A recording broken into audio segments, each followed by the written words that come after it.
Olá, irmãos, graça e paz, que o nosso Senhor Jesus Cristo nos ilumine com a compreensão da Sua palavra.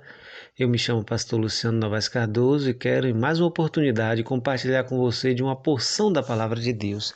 Abra sua Bíblia no livro de Levítico, capítulo 19. Nós leremos do verso 13 ao 18. Levítico, capítulo 19, do versículo 13 ao 18. O tema da nossa mensagem é amando ao próximo. Amando ao próximo. Levítico 19, versículos de 13 a 18. Diz assim a palavra de Deus: Não oprimirás o teu próximo, nem o roubará. A paga do jornaleiro não ficará contigo até amanhã. Não amaldiçoarás ao surdo, nem porás tropeço diante do cego, mas terás temor do seu Deus. Eu sou o Senhor. Não fareis injustiça no juízo, não aceitarás o pobre, nem respeitarás o grande. Com justiça julgará o teu próximo. Não andarás como mexeriqueiro entre os teus povos, não te porá contra o sangue do teu próximo. Eu sou o Senhor. Não aborrecerás a teu irmão no teu coração, não deixará de repreender o teu próximo, e nele não sofrerás pecado. Não te vingarás, nem guardará ira contra os filhos do teu povo, mas amarás ao teu próximo como a ti mesmo. Eu sou o Senhor. Amando ao próximo. Quando Jesus falou dos dois grandes mandamentos, ele disse que o primeiro era o amor a Deus acima de todas as coisas, com toda a tua força, de toda a tua alma, de todo o seu coração. O segundo, semelhante a esse, ama ao próximo como a ti mesmo. O problema é que para muita gente, Jesus está trazendo algo que não se encontra no Antigo Testamento, quando na realidade este é o ideal que o Antigo Testamento traz do servo de Deus, daquele que deve ter a capacidade de amar a todos, de jamais tirar proveito da fragilidade do seu próximo, de jamais zombar do seu semelhante, porque ele tem a imagem de Deus. O ser humano que pecou no Jardim do Éden teve essa imagem manchada, maculada, mas nele ainda há a imagem de Deus, o que confere então dignidade ao ser humano. A dignidade da vida humana está no fato da vida ter sido criada e ser sustentada por Deus. Seja qual for o ser humano, seja qual for o pecado que essa pessoa pratique, a forma como essa pessoa anda, essa pessoa é digna do nosso amor porque ela é uma criatura de Deus. É por isso que o texto diz: não oprimirás o teu próximo, nem o roubarás. A paga do jornaleiro ou do trabalhador não ficará contigo até amanhã. A ideia do texto é que nós jamais tenhamos a capacidade de oprimir o nosso próximo, de tirar proveito de uma situação financeira ou de um status social que nos permita e nos gere facilidade de forma que nós possamos oprimir o nosso próximo, pressioná-lo, explorá-lo, como muitas vezes acontece. Na perspectiva bíblica, o patrão jamais pode oprimir ou explorar o seu empregado, porque isso é pecado, porque ele também é criatura de Deus. Não roubarás. Você precisa ser justo nos seus negócios. É por isso que a Bíblia diz que balança enganosa é abominação aos olhos do Senhor, porque você precisa ser justo. Você não pode ser trapaceiro, você não pode ser enganador. Não roubarás o seu próximo. A paga do jornaleiro, do trabalhador, daquele que cumpriu a jornada, não pode ficar retida. Por que esse texto bíblico fala disso? Porque muitas vezes os trabalhadores nos dias bíblicos, como até hoje, trabalhavam durante o dia para que à noite pudessem levar o alimento para suas famílias. Então o ato de reter o pagamento dessa pessoa gerava grandes transtornos à família. Gerava grandes dissabores, dificuldades de alimentação. É por isso que o texto deixa claro que nós não podemos fazer isso. Não fareis injustiça no juízo, não aceitarás o pobre, nem respeitará o grande, com justiça julgará o teu próximo. Os julgamentos eram feitos geralmente às portas da cidade pelos anciãos. O que o texto está deixando claro é que você não pode pender nem para um lado nem para o outro.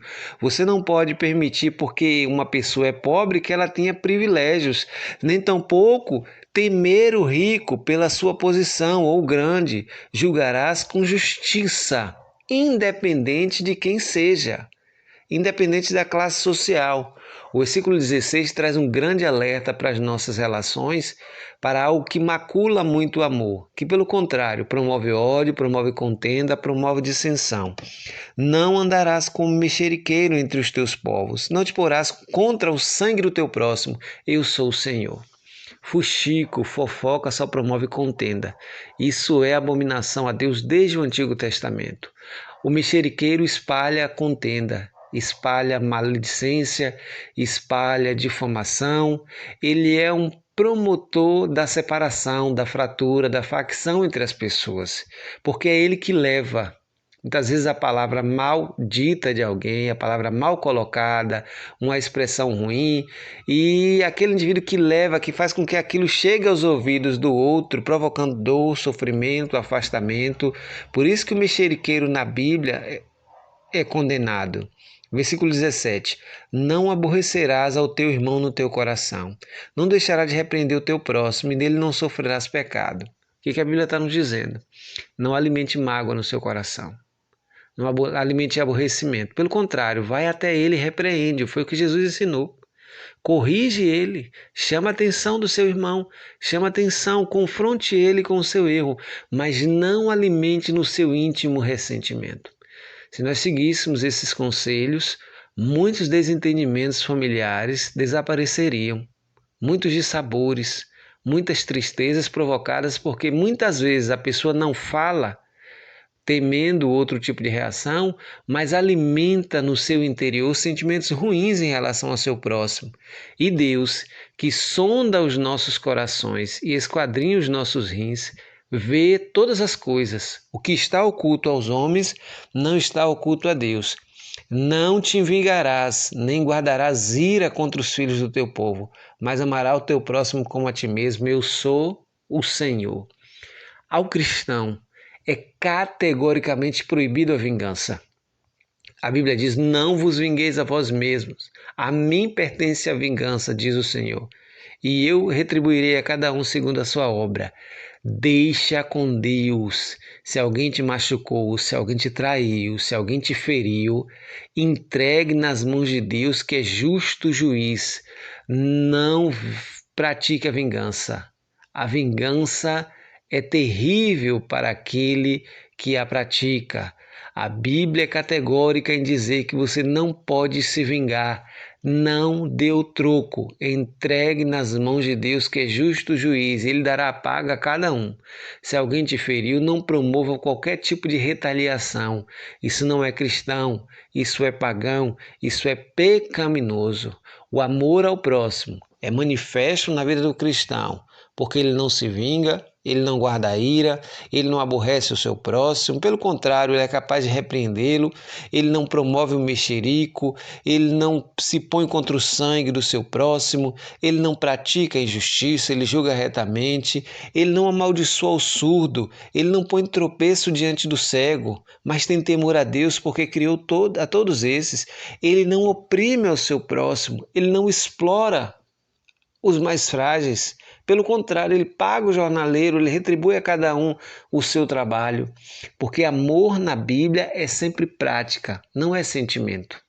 Não é o que você sente ou deixa de sentir, mas é uma atitude de amor que você precisa ter em relação a todo ser humano. Não só aqueles que professam a fé em Jesus Cristo, mas todo ser humano precisa ser alvo do nosso amor, porque como nos diz o texto bíblico, eu sou o Senhor. O nosso Deus exige isso de nós, que não oprimamos ninguém, que não compactuemos com a injustiça, com a exploração, com o dano causado aos mais frágeis, aos mais pobres, aqueles que estão muitas vezes indefesos em diversas situações, são sempre esses o alvo da proteção de Deus e deve também ser a nossa. Lembre-se, o amor não folga com a injustiça, mas folga com a verdade. Que Deus nos abençoe nesse dia, que possamos a cada dia praticar este amor maravilhoso que aprendemos com nosso Senhor Jesus Cristo.